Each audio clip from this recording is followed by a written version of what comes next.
சேர்த்துக்கங்க சார். அவங்களுக்குலாம் நான் ஒரே வார்த்தை சொன்னேன், என் தாய் தந்தையர் வச்ச பேரை நான் எவ்வளோ உயரத்துக்கு போகணும், அந்த பேரை மாதிரி தான் அந்த உயரத்துக்கு போனால் அந்த உயரம் எனக்கு தேவையில்லை. என் தாய் தந்தையர் அன்பாக எனக்கு வைத்த பெயரை எவனுக்காக நான் மாற்ற மாட்டேன். ஆனால் இது வந்து ஒரு செயலாக எடுத்துக்கிட்டு இனிமேல் வாயை திறக்கக்கூடாதுன்னு கருத்தியலை அவர் ஒதுக்கணும்னு சொல்லி பண்ணுறாங்க. அது உதயநிதி அதை பண்ணதுனால நம்ம வரவேற்கிறோம். ரெண்டாவது அவங்க என்ன அலர்ட்னஸ் கொடுக்குறாங்கன்னா, எதிர்கட்சி மாண்பு எதிர்கட்சி தலைவர் உதயநிதியே தூக்கிட்டோம், நீங்க வந்து இந்த அண்டு இண்டு சண்டு புந்து அல்லு சில்லு இதெல்லாம் இன்னும் மார்க்கெட் மாதிரி கத்திக்கிட்டுன்னா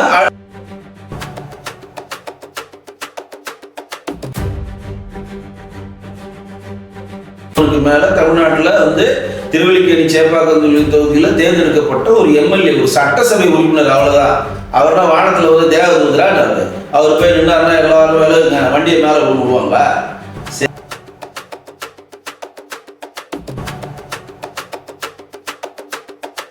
மேகதாது அணையை கட்டியே தீர்வு விவசாயிகளை வஞ்சிக்கிறது. மேகதாது அணையை கட்டிவிட்டா தமிழ்நாட்டில் இருக்கக்கூடிய டெல்டா மாவட்டங்கள் அனைத்தும் பாலைவனமாக போகும். இப்படி வந்து விவசாயிகளுக்கு ஒரு நிலையற்ற வாழ்க்கை தன்மையை, ஒரு பயமான ஒரு சூழ்நிலையை இந்த தாவேகா அரசு உண்டாக்கி வச்சிருக்கு.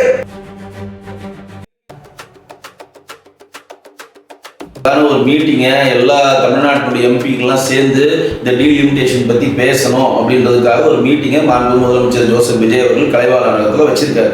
அங்க போய் பேசணும் நிலைப்பாடு. அது இல்லாம நம்ம எல்லாம் சேர்ந்து முடிவெடுக்கணும் அப்படின்னு சொல்றது தமிழ்நாட்டில் நடக்கவே நடக்காது. ஏன்னா தாவேகா ஒரு முடிவெடுத்து அதுக்கு ஆப்போசிட்டா அந்த கட்சி திமுக எடுக்கும், திமுக ஒரு முடிவெடுத்து அதுக்கு ஆப்போசிட்டா அஇஅதிமுக எடுக்கும், அஇஅதிமுகவுக்கு மாற்றாக பாஜக எடுக்கும். இது வந்து அந்தந்த கட்சிகளுக்கு அந்தந்த மசோதாவுக்கு ஏற்பட்ட நிலைப்பாடுங்க. அனைவருக்கும் வணக்கம். இப்ப நம்ம காண போற சீஃப் கெஸ்ட் திரு வெங்கடேசன் அவர்கள். இவரு பாஜகவோட நிர்வாகி. நம்ம கேப்டன் டிவி கேமராவோட இணைந்திருக்காரு. ஐயா வணக்கம். வணக்கம் ஜி. இப்போ வந்து சட்டசபை, தமிழக சட்டசபை நடைபெற்றுக் கொண்டிருக்கிறது. இதுல வந்து இன்னைக்கு பாத்தீங்கன்னா விவசாயிகள் ஆர்ப்பாட்டம். சட்டப்பேரவை நடந்து வரும் நிலையில் தாவேகாவின் வாக்குறுதியான முழு பயிர் கடன் தள்ளுபடி என்னானது என விவசாயிகள் சாலை மறியல்.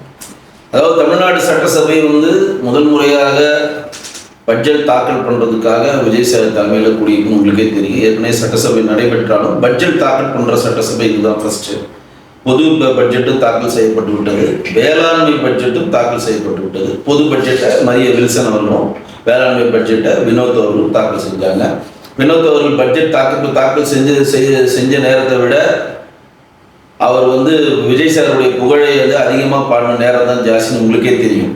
ஏன்னா அந்த அளவு வந்து நம்மளுடைய மாண்புமிகு சபாநாயகரே வந்து சொல்றாரு, என்னங்க கொஞ்சம் நிறுத்துங்க, பட்ஜெட்டை படிங்க, நீங்க என்னங்க இது பேசிட்டு இருக்கிறீங்க அப்படின்னு அந்த லெவல் தான் இருக்கு. வேளாண்மை பட்ஜெட் தாக்கல் பண்ணி கொண்டிருக்கின்ற அந்த வேலையில, அந்த வேளாண்மை பட்ஜெட்ல இவர்கள் தேர்தல் வாக்குறுதியா கொடுத்த விஷயம் எதுனா நிறைவேற்றப்பட்டதா அப்படின்னு பாத்தீங்கன்னா கிடையவே கிடையாது. முக்கியமான சொல்றேன், நிறைய சொன்னா நிறைய டைம் பிடிக்கும், அவ்வளவு டைம் நம்மள்கிட்ட இல்லை. அவங்க தேர்தல் வாக்குறுதி என்ன சொல்றாங்கன்னா, நெல் குவிண்டாலுக்கு நாங்கள் 3500 ரூபாய் உயர்த்தி தருவோம், கரும்பு ஒரு டன்னுக்கு 4500 ரூபாய் கம்பு வந்து உயர்த்தி தருவோம், இது டன்னுக்கு வந்து 4500 ரூபாய் உயர்த்தி தருவோம் அப்படின்னு சொல்லி, நெல்லுக்கு 3500 ரூபாய், குவிண்டலுக்கு 3500 ரூபாயும், கரும்புக்கு டன்னுக்கு 4500 ரூபாய் தருவோம் நம்ம சொல்லல, தாவேகா தேர்தல் வாக்குறுதியில் சொல்லியிருக்காங்க. சரி, தேர்தல் வாக்குறுதியில் சொல்லியிருக்காங்களே, இந்த தேர்தல் வாக்குறுதியில வந்து வேளாண்மை பட்ஜெட்ல நிறைவேற்றத்துக்கு எதனா அறிவிப்பு வருமா அப்படின்னு எல்லா வேளாண்மை கிட்டத்தட்ட 46 லட்சம் பேர் இருக்காங்க விவசாயிகள் தமிழ்நாட்டில், எல்லாம் எதிர்பார்த்துருந்தாங்க. எந்த அறிவிப்பும் வரவில்லை. ஃபர்ஸ்ட் இது வந்து நீங்க சொன்னதை நான் உங்கள்கிட்ட சொல்றேன். ரெண்டாவது, பயிர்க்கடன் முழுமையாக தள்ளுபடி செய்வோம் தான் அவங்க தேர்தல் வாக்குறுதியில் கொடுத்தாங்க. இவங்க ஆட்சிக்கு வந்தோன்னு என்ன பண்றாங்க, 50,000க்கு 5 ஏக்கர் மட்டும் பயிர்க்கடன் ரத்து பண்ணுவோம்னா எல்லாரும் மிகப்பெரிய எதிர்ப்பணியை ஃப்ரெஷ் பண்ணவுடனே இல்லை 75,000 வரைக்கும் வாங்கினவங்களுக்கு தள்ளுபடி பண்றேன்றாங்க. இப்போ என்ன, முழுமையான பயிர்க்கடனை ஏன் தள்ளுபடி செய்யவில்லை அப்படின்றதுக்கான போராட்டக்களம் எங்க நடக்குதுன்னா, இவர் வேளாண்மை பட்ஜெட் தாக்கல் பண்ணிட்டே இருக்காரு. ஈரோடு மாவட்டத்தில் இன்னும் பல மாவட்டங்கள்ல எப்படி நடக்குது, சும்மா வந்து 8 மணி நேரம் கத்திட்டு கல்யாண மண்டபத்தில் போய் நடக்கிற போராட்டம் கிடையாது. விவசாயிகள் போராட்டம், தாய் பலதானி சாப்பாடு செய்ய சட்டி முட்டிலாம் எடுத்து வராங்க போராட்டம் செய்யறதுக்கு. அப்போ அவங்க என்ன நினைக்கிறாங்க, விவசாயிகள் நிரந்தரமான போராட்டம் செய்து நமக்கான உரிமையை பெறணுன்றதுல தெளிவாக இருக்காங்க. பெருந்துறையில் இன்னைக்கு செய்திச்சாலை வந்து கேளுங்க, ஈரோடு மாவட்டத்தில் வந்து பெரிய பாயை எடுத்துக்கிட்டு தலாணி எடுத்துக்கிட்டு அந்த இதில் வந்து முற்றுகை போராட்டம் நாங்கள் அங்கிருந்து தங்கியிருந்து எங்களுடைய கோரிக்கை நிறைவேற வரை நாங்கள் போராட்டம் பண்ண விவசாயிகள் சாரையாக வந்து போராட்ட காலத்தில் முடிச்சிருக்காங்க. அப்போ இதுலேருந்து என்ன தெரியுதுன்னா, இந்த விவசாயிகளுக்கான பட்ஜெட்டு பொது பட்ஜெட்டை விட 1.5 மணி நேரம் எக்ஸ்ட்ரா படிச்சது மிச்சம். ஆனால் விவசாயிகளுக்கான நலன்களை படிச்சிங்கன்னா அது கிடையாது. விஜயுடைய புகழ் பாடுற விஷயத்தை அவங்க செஞ்சுருக்காங்க. விவசாயிகளுக்குன்னு ஏதாவது நல்ல விஷயத்துக்கு இந்த பட்ஜெட்ல செஞ்சிருந்தாங்கன்னா எதற்கு விவசாயிகள் இன்றைக்கு ஒட்டுமொத்தமாக போராட்ட களத்தை நோக்கி நகர்றாங்க? இன்றைக்கு விவசாயிகளுக்கு என்னென்ன அநீதி இந்த கவர்மெண்ட் நினைச்சிருக்கு.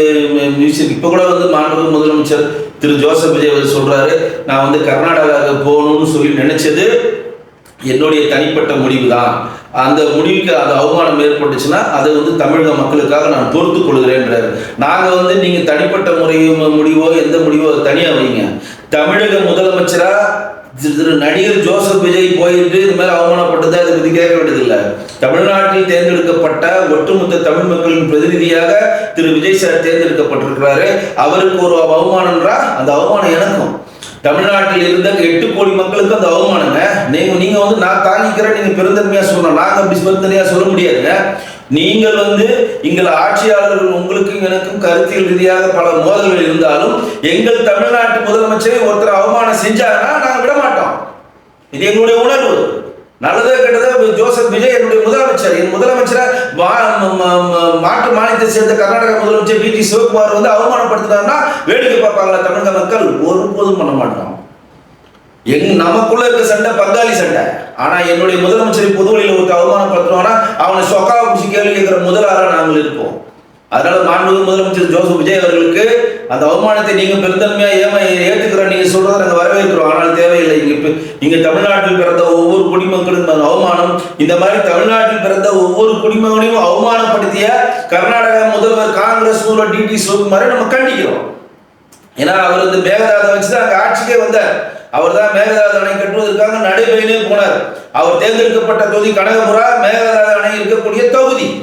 அவர் சும்மா நினைச்சிட்டு இருக்கீங்களா டி சிவகுமார? அவர் ஆட்சியில் தமிழ்நாடு கர்நாடகா முதலமைச்சர் ஆட்சியில் ஏறணும்னா முதல் வேலை என்னமா சொன்னாரு? போன ஆட்சியில் இருந்த மு க ஸ்டாலினும் மற்றவர்களும் வந்து சட்ட போராட்டம் நடத்தி எங்களுக்கு மேகதாது அணையை கட்ட விடாம பண்ணீங்க. ஆனா இந்த ஆட்சி அப்படி இல்லை. இப்ப எங்களான ஆட்சி தான் அங்க நடக்குது. அந்த ஆட்சி நடக்கிற ஒவ்வொரு நாற்காலில் ஒரு தூண்ல காங்கிரஸ் தூண் இருக்கு. ராகுல் காந்தி சொல்வதை திரு விஜய் அவர்கள் கேட்பாரு. அவங்க வந்து நிலையற்ற தன்மை இருக்கு. அதனால நாங்க வந்து ப்ரெஷர் பண்ணி எப்போதாவது மேகதாது அணையை கட்டிடுவோம் அப்படின்னு அவர் சொன்னாரா இல்லையா? யாரும் மறுக்க முடியுமா? அந்த மாதிரி வந்து அவர் சொல்றப்ப எப்படி நம்ம அதை விட்டு கொடுக்க முடியும்? அப்ப காவேரி பாய்கிற டெல்டா மாவட்டங்களுக்கு காவேரி கூட்டி குடிநீர் திட்டத்திற்காக இருக்கிற 25 மாவட்டங்களுக்கு இன்றைக்கு குடிநீர் இல்லை. டெல்டா மாவட்டங்களுக்கு காவிரி பாய்கிற 11 மாவட்டங்களுக்கு நெல் சாகுபடியே இல்லை. குறுவை சம்பா நெல்லை நம்ம வந்து பயிரிட முடியாம ஒட்டுமொத்தமா விவசாயிகள் போராட்ட காலத்தில் இருக்கிறாங்க. இது மட்டும் இல்லாமல் மேட்டூர்ல அணையில கிட்டத்தட்ட 4 TMC தண்ணியை திறந்து விடணும்னு உச்சநீதிமன்றம் ஆணையிட்டும் திறந்து விட மாட்டேன்றாங்க. திறந்து விடல 4 TMC மொத்தம் 177.25 TMC நமக்கு வருடத்துக்கு திறக்கணும். இப்போ வந்து உங்க அணையில இருந்து எனக்கு இவ்வளவுதான் இருக்கு, அணையில தண்ணி இல்லை, வாங்க ஹெலிகாப்டர்ல வந்து காட்டுறாங்க படம் காட்டினானுங்க.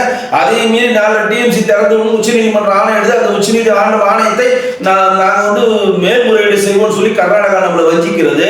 மேகதாது அணையை கட்டியே தீர்வுன்றது விவசாயிகளை வஞ்சிக்கிறது. மேகதாது அணையை கட்டிவிட்டா தமிழ்நாட்டில் இருக்கக்கூடிய டெல்டா மாவட்டங்கள் அனைத்தும் பாலைவனமாக போகும். இப்படி வந்து விவசாயிகளுக்கு ஒரு நிலையற்ற வாழ்க்கை தன்மையை ஒரு பயமான ஒரு சூழ்நிலையை இந்த தாவேக அரசு உண்டாக்கி வச்சிருக்கு. இன்றைக்கு நம்ம அவர் வந்த நேரம் நம்ம தமிழ்நாட்டில் மழை இல்லை.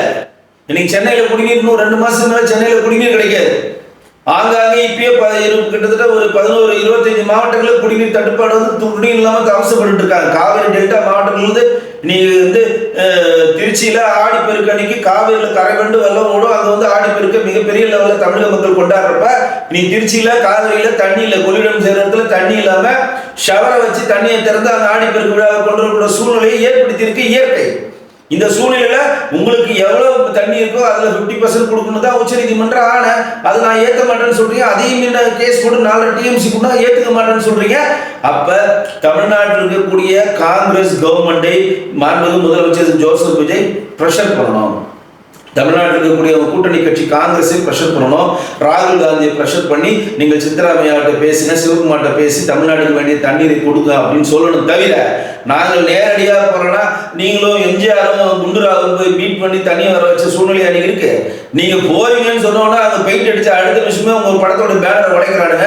அந்தளவு வெறி பிடிச்ச ஆளாக இருக்கிறாங்க. அந்த வாழ்டா நாகராஜன் ஒருத்தர் இருக்கிறான், அவங்க கூட வந்து பிஜேபியிலேருந்து காங்கிரஸ்லேருந்து மதச்சார்பு தினச்சாரத்திலேருந்து ஒட்டுமொத்த கட்சியுமே வந்து இந்த காவிரிக்கு தண்ணீர் கொடுக்கக்கூடாதுன்னு ஒன்று சேர்றான். ஆனால் தமிழ்நாட்டில் காவிரி தண்ணி வாங்கிட்டு வரணும்னு அனைத்து கட்சி கூட்டத்தை கூடுங்கன்னு சொன்னால் நீங்கள் கூட்ட மாட்டேன்றீங்க. நிர்மல்குமாரை கேட்டால் நாங்கள் கூட்டுவோம், கூட்டினா திமுக வராது, அதிமுக வராது, பாஜக வராதுன்னு ஒரு படத்தை ஓட்டுறாரு. முதல்ல கூட்டுங்க, நம்மளோட ஒற்றுமையை நம்ம ஸ்ட்ரென்த்தை அதர் மாநிலத்தில் காட்டுங்க. இங்கே சிங்கம் இருக்கிறது சொல்லுங்க, ஆனால் நீங்கள் அங்கே என்ன நினைக்கிறாங்க, அவங்க ஆடுகள் பிரிஞ்சிருக்கு, நம்ம சிங்கமாக அடிக்கலாம்னு கர்நாடகா நினைக்குது. அந்த மாதிரி இந்த சூழ்நிலையை மாண்பு முதலமைச்சர் திரு ஜோசப் விஜய் உருவாக்கக்கூடாது. இங்கெல்லாம் நாங்கள் ஆடுகளாக இல்லை, பிரிந்தில்லை, எல்லாம் ஒட்டுமொத்த சிங்கமாக இருக்கும், அந்த பெரிய சிங்கத்தை நாங்கள் அடிக்க தயாராக இருக்கிறோன்ற ஒரு கட்டமைப்பை உருவாக்கணும். அதையே தவறுறீங்க. அந்த நல்லதை கெட்டதா எல்லா கட்சிக்காரும் தண்ணிக்கு கொடுக்கக்கூடாது ஒன்று சேர்றாங்க, தண்ணி கொடுக்கணும், நம்ம ஏங்க ஒன்று சேர மாட்டேன்றோம். இதையெல்லாம் வந்து விஜய் சார் தயவு செய்து கவனத்தில் கொள்ளணும். உங்களுக்கு ஏற்பட்ட அவமானத்தை நீங்கள் பெருந்தன்மையாக தாக்கிட்டு போவீங்க, எங்களை மாதிரி ஆள் பெருந்தன்மையாக தாக்க முடியாது. தமிழ்நாட்டில் முதலமைச்சருக்கோ தமிழ்நாடு அமைச்சர்களுக்கோ பக்கத்து மாநிலத்திலேயும் ஒரு துரும்பும் அவமானம் ஏற்பட்டாலும் அவர்கள் சொக்காவை பிடிச்சி கேள்வி கேட்கிற முதல் நபராக தமிழ்நாட்டில் இருக்கக்கூடிய மக்கள் இருப்பாங்க அப்படின்றது தான் என்னுடைய பதிவு. சார், இப்போ பார்த்தீங்கன்னா கொஞ்ச நேரத்துக்கு முன்னாடி கூட நம்ம திமுகவோட தலைவர் வந்து ஸ்டாலின் சார் அவர்கள் என்ன சொல்றாருன்னா, தொகுதி மறுவரைகளை நாங்கள் ஒருபோதும் ஒத்துக்க மாட்டோம். இவர் வந்து அதுக்கான எந்த ஒரு வார்த்தைகளும் திறக்க மாட்டேங்கிறாரு தமிழக சிஎம்.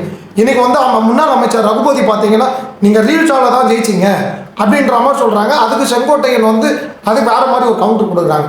இது வந்து சட்டசபை மாதிரியே தெரியல, ஒரு கவுண்டராக தானே தெரியுது. நீங்கள் தொகுதி மறையேறும் டீலிமிட்டேஷனுக்கு சம்மந்தமாக சட்டசபையில் வந்து பேசக்கூடாதுங்க. இதுக்கான ஒரு மீட்டிங்கை எல்லா தமிழ்நாட்டுடைய எம்பிக்கெல்லாம் சேர்ந்து இந்த டீலிமிட்டேஷன் பற்றி பேசணும் அப்படின்றதுக்காக ஒரு மீட்டிங்கை மாண்பு முதலமைச்சர் ஜோசப் விஜய் அவர்கள் கலைவாணத்தில் வச்சிருக்காரு. அங்கே போய் பேசணும் உங்கள் நிலைப்பாடு. அது இல்லாமல் நம்ம எல்லாம் சேர்ந்து முடிவெடுக்கணும் அப்படின்னு சொல்றது தமிழ்நாட்டில் நடக்கவே நடக்காது. ஏன்னா தாவேகா ஒரு முடிவெடுத்து அதுக்கு ஆப்போசிட்டா அந்த கட்சி திமுக எடுக்கும், திமுக ஒரு முடிவெடுத்து அதுக்கு ஆப்போசிட்டா அஇஅதிமுக எடுக்கும், அஇஅதிமுகவுக்கு மாற்றாக பாஜக எடுக்கும். இது வந்து அந்தந்த கட்சிகளுக்கு அந்தந்த மசோதாவுக்கு ஏற்பட்ட நிலைப்பாடுங்க. அந்தந்த கட்சிகள் ஒரு இன்னைக்கு தொகுதி மறுபரிசீலனை சொல்ற டீலிமிட்டேஷன் தமிழ்நாடு கொண்டு வராங்கன்னா அங்க மத்தியில் கொண்டு வந்தா அது பாஜக ஏற்புடையதுன்னா, ஏன்னா பாஜக அரசாங்கம் தாங்க ஆளுது. இங்கே ஜோசப் விஜய் நாங்களாம் ஒன்றா சேர்ந்து எதுக்குன்னா ஏற்றுவாங்க பாஜக. அந்த மாதிரி ஒரு கட்சிக்கும் சென்ட்ரல், அதாவது மத்திய அரசுக்கும் அந்த திட்ட மசோதாவுக்கும் அந்த கட்சிக்குமான பெனிஃபிட்ஸை பார்த்து தான் அந்த கட்சி வாக்களிக்குங்க. நீங்கள் வந்து நம்மளாம் ஒற்றுமையாக இருந்து வாக்களிக்க கூடாது அப்படின்லாம் இங்கே நடக்கவே நடக்காது. அப்படின்னா கர்நாடகாவுக்கு நீங்கள் எல்லாம் ஒன்றா போயிருப்பீங்களே. அவ்வளோ அந்த ஒற்றுமை பலம் உங்களிடம் இருந்தால் நீங்கள் எல்லாரும் சேர்ந்து கர்நாடகாவில் போய் போராட்டம் பண்ணியிருப்பீங்க. அனைத்து கட்சி கூட்டத்தை போட்டு எங்களுக்கு மேகதாது அணையை கட்டக்கூடாது, எங்களுக்கு காவிரி உச்சநீதிமன்ற ஆணையிட்ட 4 டிஎம்சி தண்ணி உடனடியாக வேணும், வருடத்துக்கு 177.25 டிஎம்சி தண்ணி கண்டிப்பாக திறந்து விடணும், உங்களுக்கு மழை பெய்யுதா பெய்யல எங்களுக்கு தவலை இல்லை, எங்களுக்கு திறந்து விடணும், புதிய அணைகள் எதுவுமே கர்நாடகாவில் கட்டக்கூடாதுன்ற அந்த ஒருமித்த குரலை நீங்கள் ஏன் ஒழிக்கலை? அங்கே மட்டும் நாங்கள் ஒற்றுமையாக போய் ஒழிக்க மாட்டோம், ஆனால் இங்கே மட்டும் நாங்கள் வந்து டீலிமிட்டேஷனுக்கு பாஜகவை எதிர்க்கணும், வாங்க ஒன்று சேருங்க, பாஜகவை எதிர்க்கணும். ஏன்னா பாஜக வந்துச்சுன்னா நம்ம ஒழுதான் இப்படியே டிஎம்கே ஓட்டி தான் நீங்கள் முட்டுச்சத்தில் முட்டின்னு உட்காந்துருக்கானுங்க.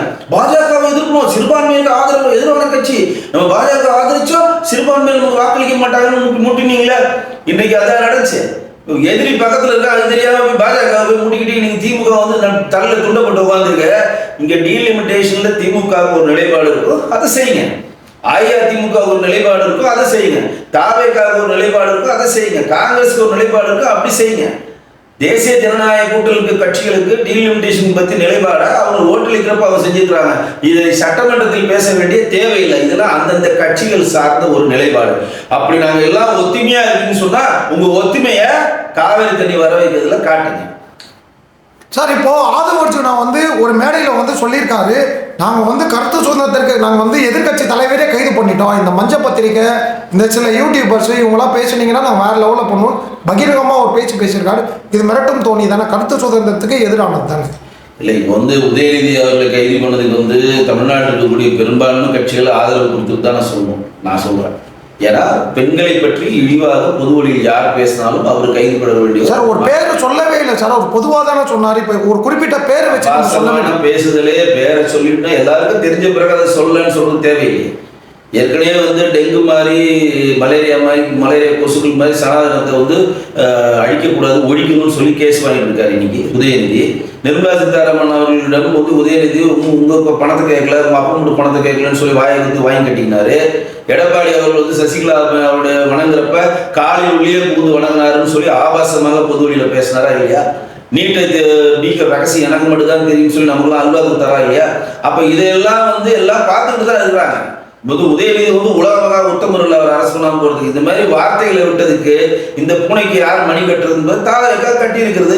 இனிமேல் பொது வழியில யாரும் ஆபாசமா பேச மாட்டாங்கல்ல, பெண்களை இழிவுபடுத்தி பேச மாட்டாங்களா, தன்னிடம் அதிகாரம் இருக்கின்ற அதிகாரத்தவர்களை எவனும் பேச மாட்டாங்க. சிவாஜி கிருஷ்ணபுரத்துல இனிமேல் வாய் திறக்க சொல்லுங்க, உள்ள போட்டு நொங்குவாங்க. என்னென்ன வார்த்தைகள் ஒக்காலின்னு பேசுறது, மோடியோட தலையை கொண்டு வான்னு திமுக காரன் சொல்றான். தென்காசி இருக்கக்கூடிய மாவட்ட தலைவர் ஜெகதீத பாண்டியன் நினைக்கிறேன், மோடி ஒரு தலைவர் நாங்கள் வெட்டி எடுத்துட்டு வருவோம்னு சொல்றோம். அதுக்கெல்லாம் எந்த வழக்கும் இவங்க பதிய. இன்றைக்கு தாவேக்கா ஒரு அலர்ட்னஸ் கொடுத்துருக்கு. கருத்தியலாக நீங்க எதிர்கொள்ளுங்க. நாங்களும் யூடியூப்ல 12 வருஷமா பேசிட்டு இருக்கோம். எங்கேயுமே ஆபாச சொற்சொடர்களோ தனிப்பட்ட வாழ்க்கை முறையோ நாங்கள் யூடியூப்ல பேச மாட்டோம். கருத்தியலா கேட்கறோம், அவ்வளவுதான். அதில் ஒரு டிசிப்ளின் இருக்கணும் அப்படின்றது தான் நினைக்கிறோம். அதை நம்ம வரவேற்கிறோம். சார். இப்போ இந்த தாவேக்கா அரசாங்கம் மிரட்டா மாறுதான ஒரு எதிர்கட்சி தலைவரையே கைது பண்றாங்கன்னா இப்போ என்ன அர்த்தம்? நீங்களே சொன்னீங்க எடப்பாடி ஆட்சி இருக்கிறப்போ அவர் என்ன பேசினாருன்ட்டு. எதுவுமே கைது நடவடிக்கைகள் எல்லாம் நடக்கல. இல்ல இது கைது பண்ற அளவுக்கு பெரும் கிடையாது. இது ஒரு டிஃபர்மேஷன் கேஸ் போட்டு தான் எல்லா கட்சியும் நகரும். ஒரு ஆபாசமான ஒரு சொல்லிட்டாங்கன்னா அந்த ஆபாசமாக சொல்லால் பாதிக்கப்பட்ட நபர்கள் நஷ்டஈடு கேட்டு டிஃபர்மேஷன் கேஸ் போடுவாங்க. அப்படிதான் நகரும். ஆனா இது ஒரு செயலாக எடுத்துட்டு இனிமேல் வாயை திறக்கக்கூடாதுன்னு கருத்தியலை அவர் ஒதுக்கணும்னு சொல்லி பண்றாங்க. அது உதயநிதி அதை பண்ணதுனால நம்ம வரவேற்கிறோம். ரெண்டாவது அவங்க என்ன அலர்ட்னஸ் கொடுக்குறாங்கன்னா, எதிர்கட்சி மாண்புமிகு எதிர்கட்சி தலைவர் உதயநிதியே தூக்கிட்டோம், நீங்க இந்த அண்டு இண்டு சண்டு புந்து அல்லு சில்லு இதெல்லாம் இன்னும் மார்க்கெட் மாதிரி கத்திக்கிட்டுதுன்னா அடுத்து உனக்கு ஜெயிதா ராஜா அப்படின்றத சொல்லாம சொல்லியிருக்காங்க. அது வரவேற்கத்தக்கது. ஏன் பாஜக இதுக்கு ஒரு எதிர்ப்பை தெரிவிக்கல? இதை நீங்களே சொல்லிட்டீங்க கொஞ்ச நேரத்துக்கு முன்னாடி. இது ஆக்சுவலி டிஃபர்மேஷன் கேஸ், அது கைது பண்ற அளவுக்கு ஒன்றும் இல்லை. அப்போ அவர் பாஜகவே இதே மாதிரி தான் மிரட்டுவார். பாஜக எல்லாருமே எதிர்ப்பு தெரிவிச்சாங்க, கைதுக்கு எதிர்ப்பு தெரிவிக்கல, ஆதரவு எதிர்ப்பு தெரிவிச்சாங்க. நான் சொல்றது இது நாள் வரையும் நடந்த நடைமுறைகள் தான் அவங்கள்ட்ட சொன்னேன். உதயநிதிக்கு அதை பொருத்தி பார்க்க சொல்லலை. நாங்கள் என்ன நினைக்கிறோம், சனாதன தர்மத்துக்கு எதிராக கேஸ் கொடுக்குறப்ப அவர் கைது செய்யப்படலை. நிர்மலா சீதாராமன் அவமானப்படுத்துறப்ப அவர் கைது செய்யப்படலை. அதே மாதிரி நீட்டுக்கும் கைது செய்யப்படல. ஏடிஎம்கே சசிகலா புறந்தொழி எடப்பாடி வச்சு பொதுவெளியில் அசிங்கமா பேசுறப்ப கைது செய்யப்படல. இதையெல்லாம் வச்சு இப்ப கைது பண்ணியிருக்கிறதுனால வரவேற்கிறோம். எங்கேயுமே நாங்கள் இன்னைக்கு உதயநிதி அவர் கைதியை தமிழ்நாட்டில் இருக்கக்கூடிய எந்த கட்சியுமே எதிர்க்கவில்லை. பெண்களுக்கு எதிராக பேசலாம், இதுதான் நிலைமை. எதிர்கட்சி தலைவருக்கு இதுதான் நிலைமை. இனிமேல் இந்த அல்லு செல்லாம் வாய மூடி மௌனமா இருக்குன்றத சொல்லாம சொல்லியிருக்காங்க. சார் எதுக்குலன்னு சொல்றீங்க? பாமகவா இருக்கட்டும், இரும்பு பெண்மணி நம்ம தேமுதிக பொதுச் செயலாளராக இருக்கட்டும், எல்லாருமே என்ன சொன்னாங்கன்னா இந்த கைதை கண்டிச்சாங்க. இது அவர் பேச்சும் தான் தப்பு, இந்த கைதும் தப்புன்ற மாதிரி தான் எல்லாருமே சொல்லியிருக்காங்க. சொல்றது முழுச தேசம் புரிஞ்சுக்கிங்க. இந்த கைது பாரம்பரியமா இவ்வளவு நாள் தமிழ்நாட்டில் நடந்த இந்த மாதிரி விஷயங்களுக்கெல்லாம் டிஃபர்மேஷன் கேஸ் தான் போடுவாங்க, சரிங்களா? அது மாற்றாக இவங்க கைது பண்ணியிருக்காங்க. அதனால அவங்க என்ன சொல்றாங்க, உதயநிதி பேசுனதும் தப்பு, கைது பண்ணதும் தப்பு அப்படின்னு அவங்க சொல்றாங்க. அவங்க நிலைப்பாடு. ஆனா கைது பண்ணது கரெக்ட் நிறைய பேர் சொல்றாங்க. ஏன் அப்படின்னா ஏன் கைது பண்ணது தப்புன்னு அவங்க சொல்றாங்கன்னா, இது ஒரு சின்ன கேஸ், கோர்ட்ல நிக்காதுன்னு நமக்கே தெரியும். ஒண்ணு. ரெண்டாவது, இங்க இருந்து போலீஸ் போர்ஸை ஒட்டுமொத்த போலீஸ் போர்ஸை ஃபுல்லா நீங்க அலக்கழிச்சு அவரை எடுத்து போயிட்டு தஞ்சாவூர்ல போய் செங்கிப்பேட்டில் காமிச்சு திருப்பி கூட்டு வந்து இங்க சுற்றுலா பயணம் கொண்டு விட்டுட்டு அவர் வேற சாப்பாடு வாங்கி கொடுக்குறதுக்கு எல்லாரும் போலீஸ் போர்ஸை ஏன் வேஸ்ட் பண்றீங்க? இந்த கேஸ் நிக்காதுன்னு தெரியும். ஒண்ணு. ரெண்டாவது, கைது பண்றதுக்கு முன்னாடியே ஜாமீன் நாங்க கொடுத்துட்டோம், அவர் நீங்க சொந்த ஜாமீன்ல வெளியிடுறோம்னு சொல்லி 9 பிரிவுல ஜாமீன்ல வெளியிடுறதுல வழக்கு பதிவு கொண்டு சொந்த ஜாமீன்லயே போலீஸ் விடுது. இதெல்லாம் நிறைய சட்ட சிக்கல்லாம் இருக்குது. நாளைக்கு சட்டமன்றம் நடக்குது. அந்த டைம்ல உதயநிதி எல்லாம் திமுக காரன் சும்மா இருப்பானா? அன்னைக்கு கைது பண்ணவனே எல்லா கடையும் மூட வச்சான், எல்லா ரோட்ல போறவங்கலாம் போட்டு அடிச்சாங்க. அப்ப இது சட்டம் ஒழுங்கு பிரச்சனையா வரப்போதா?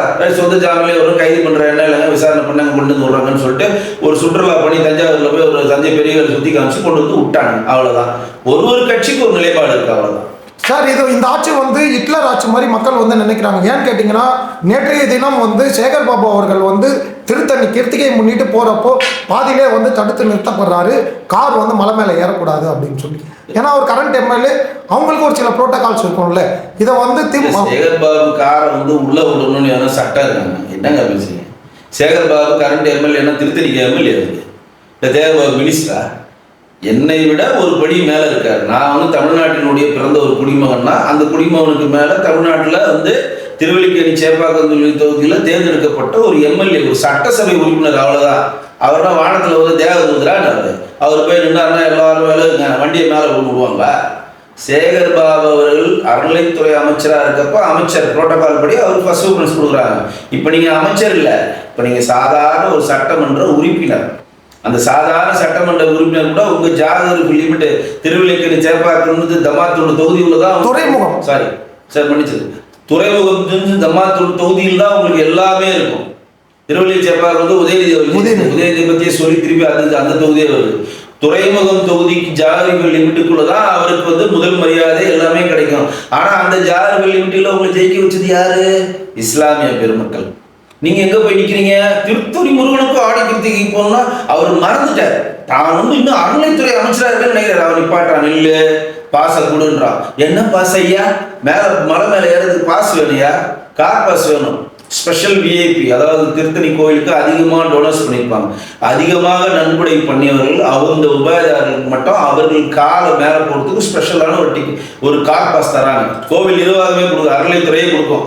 இப்போ அந்த கோயிலுக்கு வந்து ஒருத்தர் 10 ஏக்கர் எழுதி வச்சா அவன் ஸ்பெஷல் டிஓடி அவனுக்கு கொடுப்பாங்க, நீங்கள் மேலே வரலாங்க அப்படின்னு. ஏன்னா அவன் அந்த கோயிலுக்காக தன் சொத்து பற்றி எல்லாம் வந்து எழுதி வச்சிருப்பான், அவனுக்கு கொடுப்பாங்க.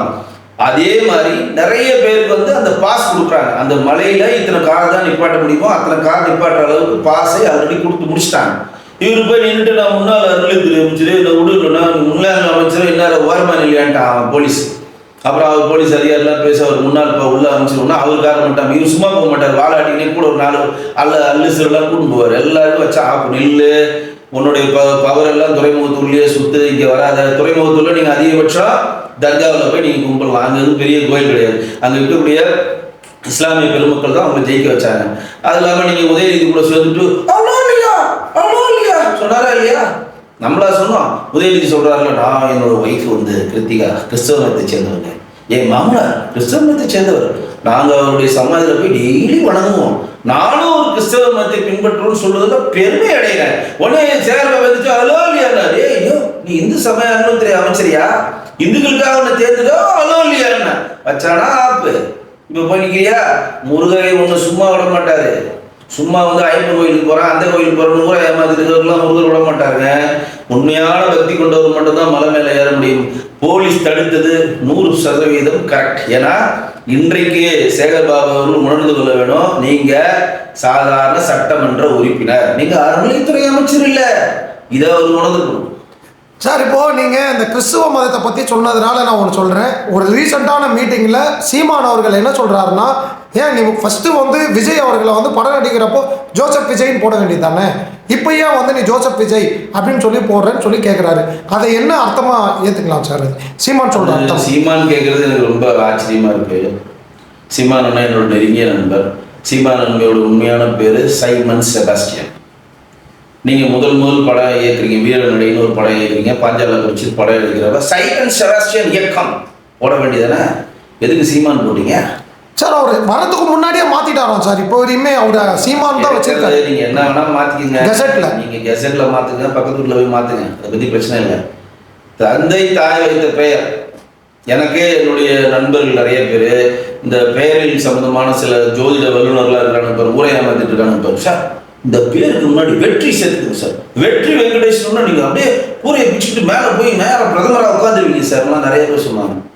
நிறைய பேர் சொல்கிறாங்க, நீங்கள் நியூமாலஜி படி உங்கள் பேரை மாற்றுங்க சார், வெங்கடேஷ் இஸ்ஸு வருதா சார், வெங்கடேஷ் மேலே இன்னொரு இஸ்ஸை சேர்த்துக்குங்க சார் அப்படின்னு. அவங்களுக்குலாம் நான் ஒரே வார்த்தை சொன்னேன், என் தாய் தந்தையர் வச்ச பேரை நான் எவ்வளோ உயரத்துக்கு போகணும், அந்த பேரை மாதிரி தான் அந்த உயரத்துக்கு போனால் அந்த உயரம் எனக்கு தேவையில்லை. என் தாய் தந்தையர் அன்பாக எனக்கு வைத்த பெயரை எவனுக்காக நான் மாற்ற மாட்டேன். இதுதான் என்னுடைய பதிவு, தனிப்பட்ட பதிவாக சொல்கிறேன். என்னுடைய தாய் தந்தையர் எனக்கு வெங்கடேசன் பேர் வச்சாங்க, எங்கள் அம்மா என்ன வெங்கடேஷா அப்படின்னு தான் கூடுவாங்க. அதை வந்து என்னுடைய சுயநலத்துக்காக நான் மேலே போகணும், இசுக்கு புஷ்ஷப் சேர்த்துக்கணும், அதெல்லாம் சேர்த்துக்கிட்டலாம் போன்ற எனக்கு உடன்பாடு இல்லை. இது வந்து நம் தாய் தந்தையருக்கு கொடுக்குற மரியாதை. தாய் தந்தையர் வந்து பார்க்குற பொண்ணை கல்யாணம் பண்ணுன்றது தாய் தந்தையருக்கு கொடுக்குற மரியாதை.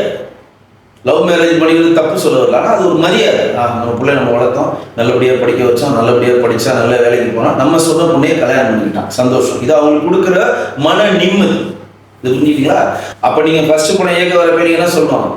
நான் வந்து சைமன் செபாஸ்டியன் அப்படின்னு தான் சொல்லணும். சரி, இன்றைக்கு தேர்தலில் போய் விஷயமா நின்னார், காரைக்குடியில் நின்னாரு, ஆர்கே நகர்ல, இங்கே திருவள்ளூர்ல, கடலூர் நின்னார். ஃபர்ஸ்ட் அங்கே போகிறப்ப எப்படி போடுவார் சர்டிஃபிகேட்ல? சைமன் செபாஸ்டியன் அலை சீமான், ரைட்டா? ஆனால் எச் ராஜா அவர்களுக்கும் திரு விஜய் அவர்களுக்கும் ஒரு சண்டை வருது. அந்த சண்டை வரப்ப அவர் வந்து லெட்டர் பேரில் ஜோசப் விஜய் தான் விஜய் அணி கொடுத்தார். நான் அதெல்லாம் பாராட்டுறேன். அதெல்லாம் நமக்கு வந்து பிடிக்காதவர்களாக இருக்கிறன்றது கிடையாது. என்ன உண்மையோ அதை மக்களிடம் தெரிவிக்கும். அவர் அந்த எச் ராஜா பிரச்சனை வரப்ப என்னுடைய பெயர் ஜோசப் விஜய் தான் போடுவேன்னு சொல்லி போட்டார். இடையில இந்துக்கள் ஓட்டு வாங்கணும்னு அவர் விஜயா மாதிரி பொட்டு வச்சு டக்குன்னு வந்து விஜய் வந்து ஜோசப் விஜயா மாதிரி எலெக்ஷன் முடிஞ்சவொன்னே அவர் எலெக்ஷன் நடந்துட்டு இருக்க டைம்ல விஜய் வந்து ஒரு மாதம் ஜோசப் விஜயா மாறினார். ஏன் அப்படின்னா சிறுபான்மையின் மக்கள்லாம் நம்ம ஜோசப் விஜய் போட்டதான் ஓட்டு வேலடி போயிட்டு டக்குன்னு எலெக்ஷன் முடிஞ்சோன்னு டக்குன்னு விஜயா மாதிரி சிறுச்செந்தூருக்கு வேலை எடுத்து போனார். ஜெயிச்சவொன்னே மறுபடியும் ஜோசப் விஜயா மாறிட்டார். ஒன்றும் அது அவருடைய விருப்பம். அவர் கெசட்ல இருக்கிறது வந்து S Chandrasekhar C Joseph Vijay, இதுதான், இதில் மாற்றம் இல்லை. அன்னைக்கும் அது அவர் தான் சொன்னார், இன்னைக்கும் அவர் தான் சொன்னார். படத்தில் வந்து விஜய் நடிக்கும் போட்டாங்க. விஜய்னா வெற்றி உங்களுக்கே தெரியும், அதனால தமிழக வெற்றி கழகம்னு பேர் வச்சிருக்காங்க. இளைய தளபதியாக இருந்தார், தளபதி இருந்தார். இது வந்து கேப்டன் பண்ண மாதிரி இவங்க காமெடிலாம் பண்ணாங்க, உங்களுக்கே தெரியும். விஜயகாந்த் அவர்களுடைய கட்சியினுடைய தேமுதிமுக நீங்கள் சேர்ந்தீங்கன்னா யாரும் விஜயகாந்த்னு அழைக்க மாட்டாங்க கேப்டன் அவர்களை. விஜயகாந்த் சார் கேப்டன் தான் சொல்லுவாங்க, உங்களுக்கே தெரியும்.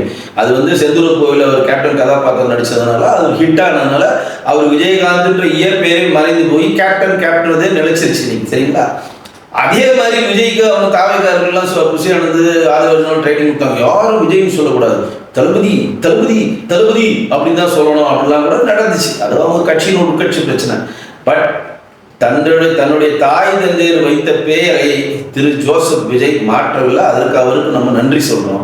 ஆனா சீமான் அவர்கள் தன் தாய் தந்தை வைத்த சைமன் செபாஸ்டியன் பெயரை மாத்திட்டதுனால இதை வந்து பெரிய விமர்சனமா ஏற்றுக்கிறதுக்கு நமக்கு உடன்பாடு இல்லை. ஐயா, இவ்வளவு நேரம் உங்களோட பொன்னான நேரத்தை எங்க கேப்டன் டிவிக்காக ஒதுக்கி பேட்டி அளித்ததுக்கு ரொம்ப நன்றி. நன்றி.